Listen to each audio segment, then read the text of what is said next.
Nathan Buckley is here, and we're not going to talk Collingwood forever, although when they're in the news, of course, it'll be fascinating to get Bucks' insight, but I am going to just take the opportunity to ask a few questions which I would love to have asked at some stage.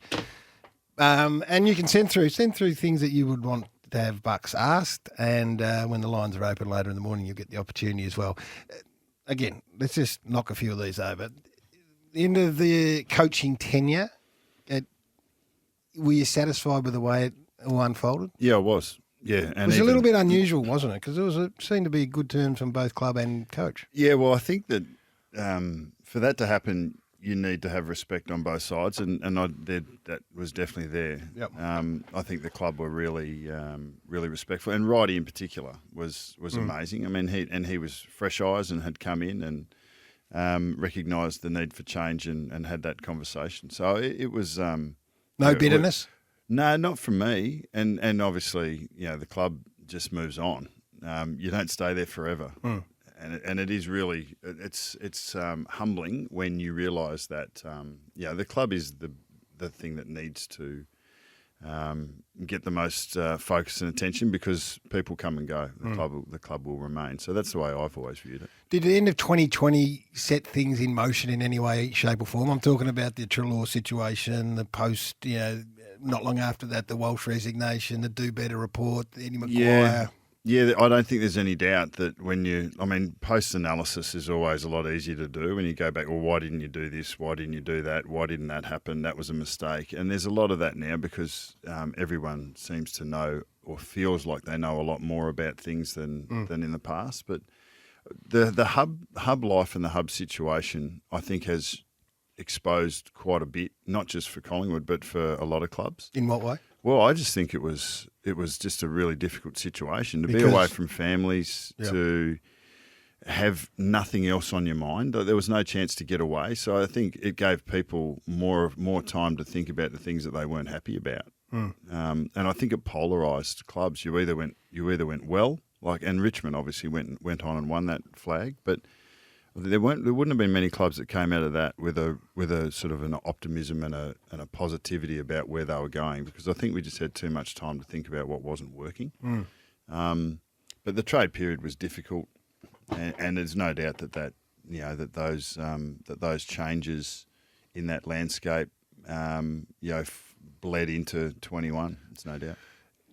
What's your relationship with Adam Treloar like now? I've dropped him a line a couple of times. We're still yet to speak. Right. And this is that you were talking about my relationship with Collingwood and how we floated out of that. Yeah.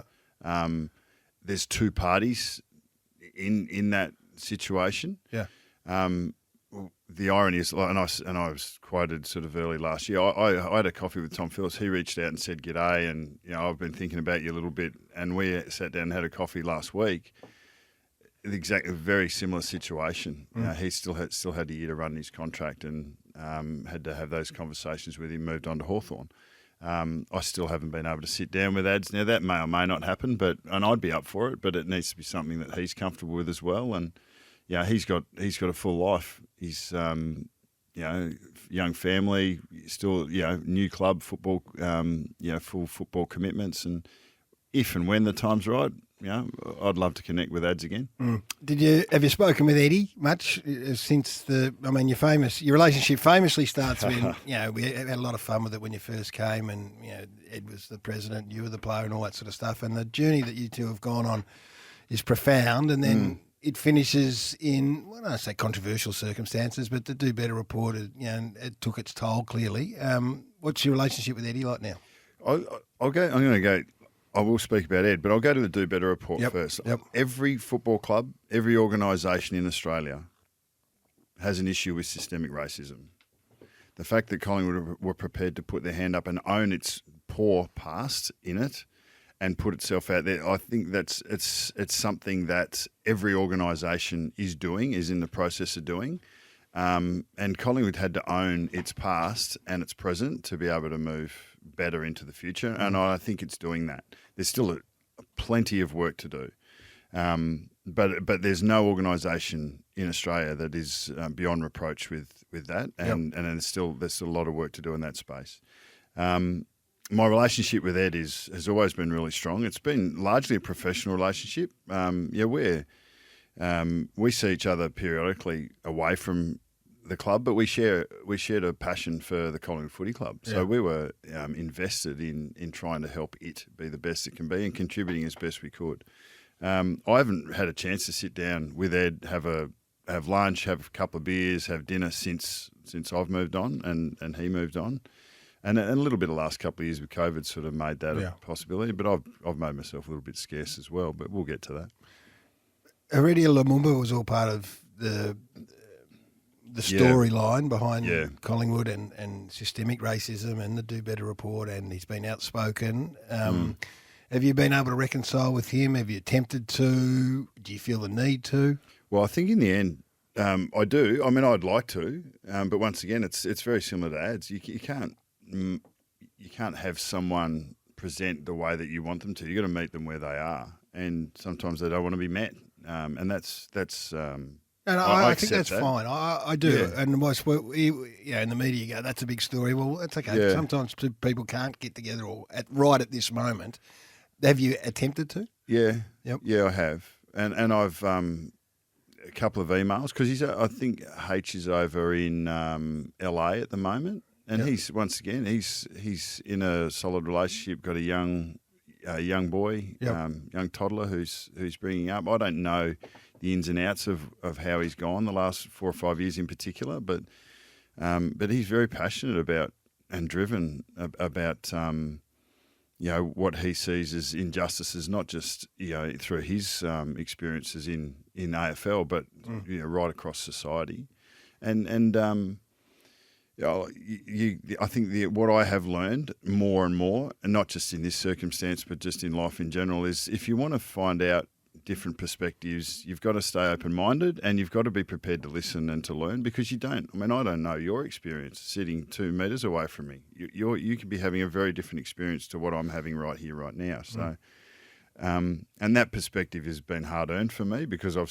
stepped on a lot of toes and bloodied a lot of noses, I suppose, with an attitude of sort of break or break through. Yeah.